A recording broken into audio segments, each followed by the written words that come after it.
এটা হচ্ছে আমাদের পেটুয়াঘাট মৎস্য বন্দর। এটা হচ্ছে জেঠি। এখন ট্রলারগুলো ফাঁকা হয়ে গেছে, সব ফিশিংয়ে চলে গেছে। একজন এসছে, এই ফিশিং করে এসছে। এই যে দেখো, এই যে ঢুকছে ফিশিং করে। এটা হচ্ছে খেয়াঘাট ওপাশে, ওটা যেটা বলে বাবা হিজলি শরীফ ওইটা। আর ওটা হচ্ছে বঙ্গোপসাগর, এটা হচ্ছে ঢুকে এসছে, এটা ছোটো একটা। আর ও পাশটা হচ্ছে যেটা জাহাজপাত চলাচল করে, ওটা হচ্ছে বাহারগাং বলে, যেটা বঙ্গোপসাগর। ওটা দিয়ে হলদিয়া যায়, ওটা দিয়ে যাওয়া যায় হলদিয়া নদীর পথে। এই ঢুকছে, এখন খুব ইলিশ হচ্ছে, সব ইলিশ নিয়ে এসছে এখন।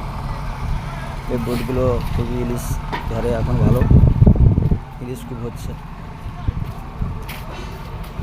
এটা হচ্ছে জেটিঘাট, দাঁড়িয়েছে। এটা যাবে, এখন জোয়ার হয়েছে, বেরিয়ে যাবে এই ট্রলারটা এখন। এই যে বরফ নিচ্ছে এখানে, এই যে বরফটা নিচ্ছে এখানে, যদি পড়ে যায় একবার, খুব রিক্সে বরফ নেওয়া হচ্ছে। বরফটা নিয়েছে দেখেছো, খুব রিক্সে বরফ নিচ্ছে, ঠিক আছে। আর জল ঘূর্ণিপাক খাচ্ছে, জোয়ারও হয়েছে আজকে, জলের এটা খুব বেশি হয়েছে। আবহাওয়াটা খুব ভালো, কিন্তু খুবই গরম আবহাওয়া। নদীর সাইডে দাঁড়িয়ে আছি, কিন্তু একটু বাতাস লাগছে না। ওপাশে সব ঘেরি করে নিয়েছে এখন,